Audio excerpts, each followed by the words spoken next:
Marilyn Munro நம்ம எல்லாருக்கும் தெரியும். Very beautiful actress. ஆனா உங்களுக்கு ஒரு விஷயம் தெரியுமா? அவங்க இருந்த டைம்ல, அந்த காலகட்டத்துல பியூட்டி ஸ்டாண்டர்ட்ஸ் அப்படின்னு ஒண்ணு இருந்தது. அந்த ஸ்டாண்டர்ட் படி அவங்க இல்லையாம் பார்க்கறதுக்கு. ஆனாலும் she was considered a beautiful actress. ஒரு டைம் நியூஸ் பேப்பர்ல அவங்கள பத்தின ஒரு ஆர்டிக்கிள். அவங்க அழகா இருக்கிறதுக்கு காரணம் அவங்க வந்து ரொம்ப கிளாமரா ட்ரெஸ் பண்றாங்க. அதனால மட்டும்தான் அப்படின்னு ஒரு கிரிட்டிக் வந்ததாம். ஸோ அதுக்கு அவங்க என்ன பண்ணாங்கன்னா, ஒரு பொட்டேட்டோ சாக், அதாவது சாக்கு பைய போட்டு ஒரு ஃபோட்டோ ஷூட் எடுத்தாங்களாம். அந்த ஃபோட்டோலயும் அவங்க ரொம்ப அழகா இருந்தாங்களாம். அதுக்கு காரணம் அவங்களோட கரிஸ்மா அப்படின்னு சொல்றாங்க. கரிஸ்மா அப்படிங்கிறது ஹார்ட் டு இக்னோர். அவங்கள வந்து நம்மளால இக்னோர் பண்ணவே முடியாது. நம்ம தலை திரும்பி அவங்கள பார்த்தே தீரும். அப்படிங்கிற மாரியான ஒரு குவாலிட்டி. அதுக்கு அவங்களோட லுக்ஸ் காரணமே கிடையாது. அவங்க கிட்ட இருக்க கான்ஃபிடன்ஸ், அந்த ஒரு அட்ராக்டிவ்னஸ் வர்றதுக்கு அவங்க கிட்ட இருக்க அந்த கான்ஃபிடன்ஸ், எப்படி அவங்கள அவங்க கேரி பண்றாங்க, அதுதான் முக்கியமான காரணம். மர்லின் மன்றோ அவ்வளோ அழகா தெரிஞ்சதுக்கு அவங்க அந்த ஒரு ரூம்குள்ள நுழைஞ்சாலே எல்லாரோட தலையும் அவங்க பக்கம் திரும்பி பார்க்குமா. பிகாஸ் ஷோல்டரை பின்னாடி போட்டு தலையை நிமிர்த்தி வச்சு அவங்க நடந்து வர்றது, அவங்க வந்து ரஷ்டா இல்லாம வேக வேகமா எல்லாம் பண்ணாம அவங்க பண்ற விதம் எல்லாமே அவங்கள பார்க்கணும் அப்படின்னு நினைக்க தோணுமா. கரிஸ்மா அப்படிங்கிறத சிம்பிளா சொல்லணும் அப்படின்னா கான்ஃபிடன்ஸ் ப்ளஸ் ப்ரெசன்ஸ் அப்படின்னு சொல்லலாம். நம்மளோட ப்ரெசன்ஸ் அடுத்தவங்கள எப்படி ஃபீல் பண்ண வைக்குது அப்படின்னு சொல்லலாம். அதுதான் நம்மளை ரொம்ப அட்ராக்டிவாக காட்டுது. இப்போவும் பியூட்டி ஸ்டாண்டர்ட்ஸ் இருக்கு. பியூட்டி ஸ்டாண்டர்ட்ஸ்னு சொல்லும் போது இந்த ஹைட்டில் இருக்கணும், இந்த வெயிட்டில் இருக்கணும், இந்த கலரில் இருக்கணும், இந்த மாதிரி நிறைய இருக்குது. இந்த பியூட்டி ஸ்டாண்டர்ட்ஸுங்கிறது ஒவ்வொரு டிகேட்க்கும் சில வருஷங்களுக்கு ஒரு வாட்டி மாறிக்கிட்டே இருக்குது. Based on these makeup companies பொறுத்து அப்படின்னு சொல்லலாம்னு நினைக்கிறேன். ஏன்னா அந்த ப்ராடக்ட்ஸை செல் பண்ணுறதுக்காக தான் இந்த பியூட்டி ஸ்டாண்டர்ட்ஸே கொண்டு வரப்பட்டது. ஸோ நம்ம நாட்டில் இருக்க சில ஆக்டர்ஸை பற்றி பார்க்கலாம். ஸோ இப்போ வந்து குஷ்பு எடுத்துக்கலாம். அவங்க வந்து பியூட்டி ஸ்டாண்டர்ட் படி அவங்க இல்லை. ஆனால் எல்லாருக்கும் அவங்கள பிடிக்கும். அவங்க வந்தாலே நம்மளுக்கு வந்து அவங்களோட ஸ்மைல் ரொம்ப நல்லாயிருக்கும். அவங்கள பார்த்தோன்னே ஓகே, அவங்க வந்து இப்படி இருக்காங்க, நல்லா இல்லை அப்படின்னு நம்மளுக்கு நினைக்க தோணாது. She was attractive in her own way. How she carried her self, அதில் அவங்க அட்ராக்டிவாக இருந்தாங்க. இப்போ பிரபு இருக்காரு. ஆக்டர் பிரபுவை பார்க்கும்போது நம்ம எல்லாருக்குமே பிடிக்கும். அவர் வந்து அப்போ மென்னுக்குள்ள பியூட்டி ஸ்டாண்டர்ட் படி அவர் இல்லை. ஆனால் அவரை வந்து ஒல்லியாக இருக்க பிரபுவா இருந்தால் எப்படி இருக்கும் நம்மளால கற்பனை கூட பண்ணி பார்க்க முடியாது. Prabhu is chubby and his attractive in is own way. ஹிந்தியில் பார்த்தீங்கன்னா கஜோல் எல்லாருக்கும் தெரியும்.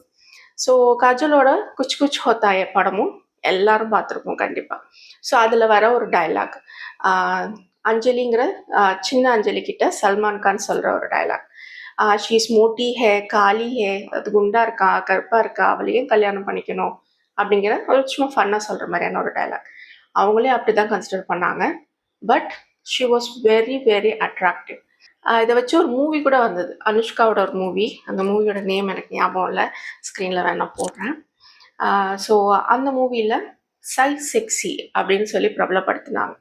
அனுஷ்காவும் அதே மாதிரி தான். அவங்க வந்து ரொம்ப ஹைட் அண்ட் வெயிட்டாக ஜெய்ஜாண்டிக்காக இருக்க மாதிரியான ஒரு ஃபிகர்.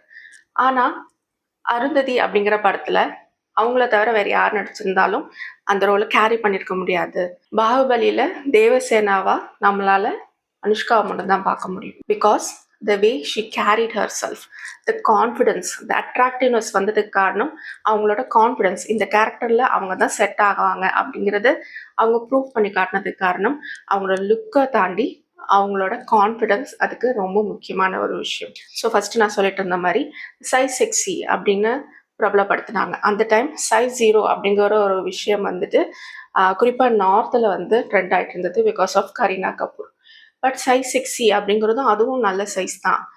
இந்த சைஸை பொறுத்து ஒருத்தவங்க வந்து நம்ம வந்து ஹெல்த்தியோ அன்ஹெல்த்தினோ சொல்லக்கூடாது. அவங்க அவங்க வந்து அழகா இருக்காங்களா இல்லையாங்கிறது அவங்க சைஸை பொறுத்தது இல்லை அப்படிங்கிறது தான் அந்த படத்தில் சொல்லியிருப்பாங்க. இந்த மாதிரி நிறைய படங்களும் வந்திருக்கு. ஐஸ்வர்யா ராஜேஷ் அவங்கள வந்து கருப்புன்னு சொல்லி வேண்டான்னு நினச்ச இடத்துல, ஆனாலும் அவங்க நடிக்கிற படங்களில் மக்கள் அக்செப்ட் பண்ணிக்கிட்டாங்க. அவங்களும் அவங்களோட ஓன் வேல she was beautiful. So beauty standard படி இல்லாதவங்களும் ரொம்பவே அழகாக தெரியுறாங்க. அதுக்கு காரணம் how they carry themselves, their confidence, their charisma. இதுதான் காரணம். ஸோ இதை எப்படி நம்ம பண்ணுறது அப்படிங்கிறத தான் இன்றைக்கி பார்க்க போகிறோம். ஒவ்வொருத்தவங்களுக்கும் ஒவ்வொரு ட்ரைட் இருக்கும். தனித்தன்மை அப்படின்னு சொல்லலாம், தனித்துவம் அந்த மாதிரி. ஸோ இந்த ட்ரைட் வந்து ஒவ்வொருத்தவங்களுக்கும் ஒவ்வொரு மாதிரி இருக்கும். ஒரு சில பேருக்கு கண்ணு குட்டியாக இருக்குன்னு ஃபீல் பண்ணலாம், லிப்ஸ் சின்னதாக இருக்குன்னு ஃபீல் பண்ணலாம். இந்த மாதிரி ஒவ்வொருத்தவங்களும் ஒவ்வொரு மாதிரி நினைப்பாங்க. ஹேர் லைன் கொஞ்சம் மேலே இருக்குன்னு நினைக்கலாம், இல்லை கீழே இருக்குன்னு நினைக்கலாம். மூக்கு கொஞ்சம் சின்னதாக இருக்குது, இல்லை பெருசாக இருக்குது, இது வந்து நல்லா இல்லையோ, இந்த மாதிரி ஒவ்வொருத்தவங்களும் ஒவ்வொரு மாதிரி நினைப்பாங்க. பட் அது உங்களோட தனித்துவம். அதை அப்படிதான் நீங்கள் பார்க்கணும். என்ன கேட்டிங்கன்னா, ஐ வாஸ் ஆல்வேஸ் சபி. குழந்தையிலேருந்து எனக்கு 35 வயசு ஆக போகுது. இப்போ வரைக்கும் I was always the chubby kid. ஸ்கூலில், காலேஜில், எல்லா இடத்துலையும்.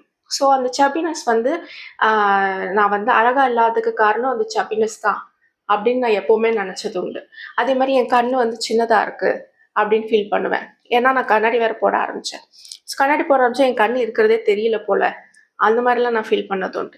பட் அதுக்கேற்ற மாதிரி என் ஐயை வந்து ஃபியூச்சர்டாக காட்டுற மாதிரி ஐலைனர் போட ஆரம்பித்தேன். ஸோ சபினஸ் அப்படிங்கிறது வந்து அது வந்து ஒரு தப்பான விஷயம் கிடையாதுங்கிறத எனக்கு புரிய வச்சது என்னோட ஹஸ்பண்ட் தான். அவர் என்னை லவ் பண்ண ஆரம்பிச்சதுக்கப்புறமா நான் அவர்கிட்ட பேசும்போது தான், ஸோ வாட், நீ அழகாக தான் இருக்க அப்படின்னு அவர் சொல்லும் போது தான் நம்ம வந்து எப்படி நம்மளை கேரி பண்ணுறோம், எவ்வளோ கான்ஃபிடென்ஸை நம்ம காட்டுறோங்கிறதுக்கும் நம்மளோட லுக்குக்கும் சம்மந்தம் இல்லை அப்படிங்கிறத புரிஞ்சுக்கிட்டேன். நீங்கள் இப்போ ஒரு ரூம்குள்ளே என்டர் ஆகிறீங்க. என்டர் ஆகும்போது இப்படி குனிஞ்சிக்கிட்டு அப்படியே தலையை தொங்க போட்டுக்கிட்டு இப்படி போனீங்கன்னா யாரும் உங்களை பார்க்க மாட்டாங்க. இன்விசிபிளாக இருக்கணும்னு நினச்சிங்கன்னா நீங்கள் இன்விசிபிளாக தான் இருப்பீங்க. ஆனால் அதே சமயம் நீங்கள் வந்து ஸ்ட்ரைட்டாக, போல்டாக, ஒரு ஸ்மைல் வந்து ரொம்ப முக்கியம். நிறைய பேர் நினைக்கிறது இல்லை. யாராவது ஒருத்தவங்களை பார்த்தாங்கன்னா ஒரு மாதிரி இப்படியே பார்ப்பாங்க. அப்படி பார்க்காம ஒரு ஸ்மைல் பண்ணுங்க, அந்த இடம் அப்படியே உங்களுக்கு மாறும். அந்த இடத்தோட ப்ரெசன்ஸ், அந்த சூழ்நிலை எப்படி இருந்தாலும் ஆட்டோமேட்டிக்காக அது மாறும். So always smile, be bold, be confident. ஷோல்டரை வந்து இப்படி ஹஞ்ச் பண்ணாதீங்க. ஷோல்டரை வந்து த்ரோ பேக் யுவர் ஷோல்டர்ஸ் அப்படின்னு சொல்லுவாங்க. அதே மாதிரி நேராக நிமிர்ந்து அடுத்தவங்க கண்ணை பார்த்து பேசுங்க. இதிலெல்லாம் வந்து உங்களுக்கு கான்ஃபிடென்ஸ், இந்த அட்ராக்டிவ்னஸ் வர்றதுக்கு இது எல்லாமே ஒரு காரணம்.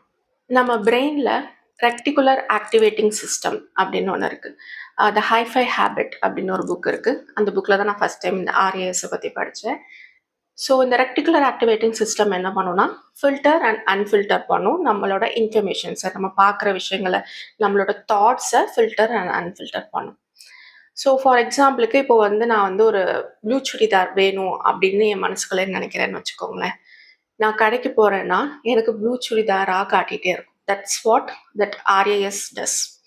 ஸோ அதுதான் அதோட வேலை. எனக்கு எங்கே பார்த்தாலும் அதே தெரியுதுன்னு நம்ம நினைப்போம் இல்லையா? ஏன்னா நம்மளோட தாட் வந்து அந்த RASக்கு தெரியும். அதே நம்மளுக்கு அது காட்டுது.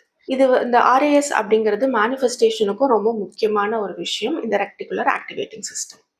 இப்போ நீங்கள் நான் அழகா இல்லை, நான் அசிங்கமாக இருக்கேன், நான் குண்டாக இருக்கேன், நான் கருப்பாக இருக்கேன், நான் ஒல்லியாக இருக்கேன், எனக்கு வந்து ஹேர் நல்லா இல்லை, என்னோட ஸ்கின்ல வந்து நிறைய பிம்பிள் இருக்குது, இப்படியே நீங்கள் சொல்லிட்டு இருக்கீங்கன்னா நீங்கள் எங்கே போனாலும் உங்களுக்கு இதே தான் அந்த RAS காட்டும்.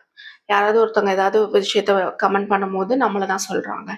வேறு எதையாவது கூட பற்றி அவங்க சொல்லியிருக்கலாம். But we think that it means yes. ஏதாவது ஒரு வீடியோ பார்க்கும்போது நீங்கள் ஏதாவது அதை பற்றி பார்க்குறீங்கன்னா அவங்க நம்மளை தான் மீன் பண்ணுறாங்க அப்படின்னு நம்மளுக்கு தோண வைக்கும். நீங்கள் எங்கே பார்த்தாலும் நீங்கள் என்ன தாட் வச்சுருக்கீங்களோ அதே தான் காட்டும். ஸோ நீங்கள் தான் உங்களோட சிந்தனைகளை முதல்ல மாற்றணும். அதுக்கு always think I am pretty, I am beautiful, I am confident, I am bold, I can do it, என்னால் முடியும் அப்படின்னு நீங்கள் நினைக்கும் போது கண்டிப்பாக உங்களால் முடியும். மேனிஃபெஸ்டேஷனுக்கும் இது பொருந்தும். உங்ககிட்ட நீங்கள் நல்லா இல்லை அப்படின்னு நினைக்கிற ஒரு குவாலிட்டி, இது என்ன அக்லியாக காட்டுது அப்படிங்கிற குவாலிட்டி தான் உங்களோட யூனிக் ஃபியூச்சர் அப்படிங்கிறத நல்லா புரிஞ்சுக்கோங்க. நீங்கள் கருப்பாக இருக்கீங்கன்னா கருப்பு தான் அழகு அப்படிங்கிறத புரிஞ்சுக்கோங்க. ஸோ கூட்டத்தோட கூட்டமாக நம்ம இருக்கணும், மிங்கிள் ஆகணும் அப்படிங்கிறத உங்கள் மைண்ட்லேருந்து எடுத்து போட்டுருங்க. நீங்கள் மிங்கிள் ஆக வேண்டியதுங்க இல்லை. You are unique, you are beautiful in your own way, you are beautiful woman. அதை எப்போவுமே ஞாபகம் வச்சுக்கோங்க. அது உங்கள் மைண்டில் இருந்ததுன்னா you will be confident 100% of the time. உங்களுக்கு அந்த கரிஸ்மா அப்படிங்கிற ஒன்று ஆட்டோமேட்டிக்காக வரும். So always remember this. எப்போ இந்த ஃபியூச்சர் நல்லா இல்லைன்னு தோணுச்சுன்னா remember my line, you are beautiful. இந்த சொசைட்டல் பியூட்டி ஸ்டாண்டர்ட்ஸ் பற்றி ஸ்டார்டிங்கில் பேசணும். இந்த சொசைட்டல் பியூட்டி ஸ்டாண்டர்ட்ஸ் அப்படிங்கிறது பெரிய பெரிய கம்பெனிஸ் செட் பண்ணது தான். அவங்களோட ப்ராடக்ட்ஸான ஸ்கின் கேர்ஸ் அண்ட் மேக்கப் இது எல்லாத்தையும் தள்ளுறதுக்காக. இப்போ எல்லாருமே வந்து ஒல்லி ஆகிட்டோம்னு வச்சுக்கோங்களேன், குண்டாகிறதுக்கான ஒரு குண்டா இருந்தால் தான் பியூட்டி ஸ்டாண்டர்ட்னு சொல்லுவாங்க. எல்லாரும் குண்டா இருந்தால் ஒல்லியாக இருக்கணும்பாங்க. இதை மாற்றிக்கிட்டே இருப்பாங்க. எல்லாரும் ஒயிட்டாக இருந்தால் கருப்பாகணும்பாங்க. ப்ரௌனாக இருந்தால் தான் நல்லதும்பாங்க. மாற்றிக்கிட்டே இருப்பாங்க. ஸோ இந்த பியூட்டி ஸ்டாண்டர்ட் பின்னாடியே நம்ம ஓடிக்கிட்டு இருக்க முடியாது. ஒருவேளை அவங்க சொல்கிற அந்த பியூட்டி ஸ்டாண்டர்டுக்கு நம்ம வந்து நிற்கும் போது பியூட்டி ஸ்டாண்டர்ட் மாறி வேறு இடத்துக்கு போயிடும். அப்புறம் அது பின்னாடி நம்ம சேஸ் பண்ணுவோமா என்ன? முடியாது இல்லையா? So don't chase the beauty standards. Beauty standards அப்படிங்கிறது ஒரு பிஸ்னஸ் பர்பஸ்க்காக செட் பண்ணப்பட்ட ஒரு விஷயம். நீங்கள் ஹெல்த்தியாக இருக்கீங்க, நீங்கள் பார்க்க வந்து அழகாக இருக்கீங்க, நீங்கள் எப்படி இருக்கீங்களோ அப்படி அழகாக இருக்கீங்க. உங்களோட லுக்ஸை விட உங்களோட லுக்ஸ் அது எல்லாமே 10% தான். உங்கள் ஃபேஸ் அண்ட் உங்கள் பாடி இதெல்லாம் 10% தான். ஆனால் மிச்சம் 90% என்ன தெரியுமா? How you carry yourself. எப்படி நீங்கள் கான்ஃபிடெண்ட்டாக இருக்கீங்க, எப்படி நீங்கள் அட்ராக்டிவாக தெரியுறீங்கிறது how you carry yourself, how you show up அப்படிங்கிறதுல தான் இருக்குது. உங்களுக்கு வெயிட் லாஸ் ட்ரீட்மெண்ட் தேவை கிடையாது, வெயிட் கெயின் ட்ரீட்மெண்ட் தேவை கிடையாது, ஸ்கின் ட்ரீட்மெண்ட் தேவை கிடையாது, பொட்டாக்ஸ் தேவை கிடையாது, எதுவும் தேவை கிடையாது. All that matters is how you show அப். இதை நான் இன்னும் ஒரு 100 டைம்ஸ் கூட சொல்வேன். ஷோ அப் கான்ஃபிடென்ட், கரிஸ்மாவோட நடந்துக்கோங்க. நீங்கள் எப்படி நடந்துக்கிறீங்க, அடுத்தவங்களை எப்படி ஃபீல் பண்ண வைக்கிறீங்க, எப்படி ஒரு ஸ்மைலோட ஒரு போல்ட்னஸோட இருக்கீங்கிறது தான் நீங்கள் எப்படி அப்படிங்கிறத காட்டும். 10% is only the looks. 90% is how you show up. So இதையும் தாண்டி நிறைய பாடி ஷேமிங் வருது. ஏன் அப்படிங்கிற கேள்வி எல்லாருக்கும் இருக்கும். உங்களுக்கும் கமெண்டில் கேட்க தோணும். பக்கத்து வீட்டில் இருக்கவங்க அப்படி சொல்லிட்டாங்க, என் ஹஸ்பண்டே எப்படி சொல்கிறாரு, நிறைய பெண்கள் சொல்லியிருக்காங்க. You know why that happens? ஏன்னா நம்ம அவங்கள அன்கம்ஃபர்டபுளாக ஃபீல் பண்ண வச்சுருக்கோம். நம்ம பேசின ஒரு விஷயம் அவங்களுக்கு பிடிக்கலை அப்படிங்கிறது தான் உண்மை. ஸோ நம்மளை அவங்க ஹர்ட் பண்ணணும்னு நினைப்பாங்க. ஒரு நம்மளுக்கு பிடிக்காத விஷயத்த பேசினா என்ன பண்ணுவோம்? ஹர்ட் பண்ணணும்னு தான் நினைப்போம். அது வந்து ஒரு ஹியூமன்ஸ்க்கு வர ஒரு தாட். ஸோ நம்மளை ஹர்ட் பண்ணுறதுக்கு எல்லா மனுஷங்களும் எடுக்கிற ஒரு ஆயுதம் லுக். 10% இருக்க அந்த லுக்கை வந்து அவங்க குத்தி காட்டும் போது நம்மளோட கான்ஃபிடென்ஸ் டவுன் ஆகும். நம்ம கான்ஃபிடென்ஸ் டவுன் ஆனால் நம்ம வெளியில் வரமாட்டோம். அதை எதிர்பார்த்து தான் பண்ணுறது. The problem is not with you, the problem is with them. So அதை மறந்துடுங்க. அந்த மாதிரி சொல்கிறாங்கன்னா, even if it's your husband, he feels inferior, அதனால தான் ஹீஸ் ஹர்ட்டிங் யூ அப்படிங்கிறத புரிஞ்சுக்கோங்க. ஸோ அதை பின் பாயிண்ட் பண்ணுங்க. ஏன் நான் சொன்ன என்ன விஷயம் அவருக்கு தப்பாக பட்டது? இது உண்மை, சைக்காலஜிக்கலாகவும் இது உண்மை. நீங்கள் சொன்ன, நீங்கள் பண்ண ஏதோ ஒரு விஷயம் அது கரெக்டாகவும் இருக்கலாம், ஆனால் அவருக்கு அது அவரோட தப்பை உணர்த்தினதாக இருக்கும். ஹஸ்பண்டுக்கு மட்டும் இல்லை, மற்ற யாருக்கா வேணாலும் இருக்கலாம். ஃப்ரெண்ட், நெய்பர், பார்த்தவங்க, பார்க்காதவங்க, தெரியாதவங்க, யாருக்கா வேணாலும் இருக்கலாம். நீங்கள் பண்ண ஏதோ ஒரு விஷயம் அவங்க தப்பாக பண்ணுறதா அவங்களுக்கு குத்தி காட்டினதா, சுட்டி காட்டினதா அவங்களுக்கு தோன்றதுனால தான் அவங்க அவங்கள ஹர்ட் பண்ணணும்னு நினைக்கிறாங்க. Don't get hurt. உங்கள் லுக்கை பொறுத்து ஒருத்தங்க வந்து உங்களை வந்து டிகிரேட் பண்ண நினைக்கிறாங்கன்னா அதுதான் இருக்கிறதுல காமெடியான விஷயம். ஏன்னா how you show up is what matters 90% of the time. லுக்குங்கிறது வெறும் 10% தான். இந்த 10% தானே அவங்க குத்தி காட்டுறாங்க. குத்தி காட்டிட்டு போட்டோம். Don't care about it. And ஃபைனலாக இந்த வீடியோ பார்த்து முடிச்சதுக்கு அப்புறமா ஹூ சேஸ் அப்படின்னு செலினா கோமஸோட ஒரு சாங் இருக்குது. My favourite song. நான் டவுனாக ஃபீல் ஆகும்போது அந்த பாட்டை தான் கேட்பேன். யூடியூப் மியூசிக் போயிட்டு அந்த பாட்டை கேளுங்க. Because I am dedicating that song to all you my beautiful ladies. அஸ்னி சங்கர் பிளாகோட link description box and comment பாக்ஸில் கொடுத்துருக்கேன். அதுலேயும் மோட்டிவேஷனான இன்ஃபர்மேஷன்லேருந்து எல்லா இன்ஃபர்மேஷனும் உங்களுக்கு கிடைக்கும். செக் பண்ணி பாருங்கள். அண்ட் இன்னும் நிறையா இன்ஃபர்மேஷன்ஸ் டீக்ளட்டரிங் ரிலேட்டடாக, ஃபினான்ஸ் ரிலேட்டடாக தெரிஞ்சுக்கணுன்னா அஸ்னி சங்கர் டிஜிட்டல் டவுன்லோட் ஸ்டோர்லேருந்து நீங்கள் ப்ராடக்ட் வாங்கி படிக்கலாம். இந்த வீடியோ கண்டிப்பாக உங்களுக்கு மோட்டிவேட்டடாக இருந்திருக்கும்னு நம்புகிறேன். நீங்களும் மோட்டிவேட்டடாக இருங்க. Always be a girls girl. எந்த கேர்ளையும் புட் டவுன் பண்ணாதீங்க. Girls should support another girl. That is, அதுதான் வந்துட்டு ஒரு உமனை வந்து அடுத்த பாதைக்கு நோக்கி கூட்டிகிட்டு போகும். உமனுக்கு எதிரியாக திருப்பி விடுறது இந்த சமுதாயம். அந்த மாதிரி இல்லாமல் பி அ கேர்ள்ஸ் கேர்ள். உமனுக்கு சப்போர்ட் பண்ணும்போது தான் நம்ம இன்னும் ஸ்ட்ராங்காக இருக்கும். Woman is already strong. அதை டவுன் ஆக்கிறதுக்கு தான் இந்த சமுதாயம் ட்ரை பண்ணுது. Don't fall into that trap. உமனுக்கு உமன் சப்போர்ட் பண்ணுங்கள். ஒரு உமனை பற்றி இன்னொரு உமன் தப்பாக பேசாதீங்க. It's my kind request. Be kind to everyone, woman or men, எல்லார்கிட்டையும் கைண்டாக இருங்க. அந்த கைண்ட்னஸ் 100% அவங்களுக்கு திரும்ப வரும். ரெட்டிப்பாக உங்களுக்கு திரும்ப வரும். அடுத்த ஒரு நல்ல வீடியோவில் உங்களை பார்க்குறேன். சேனல் பிடிச்சிருந்தா மறக்காமல் சேனலை சப்ஸ்கிரைப் பண்ணிக்கோங்க. தேங்க்யூ ஃபார் வாட்சிங்.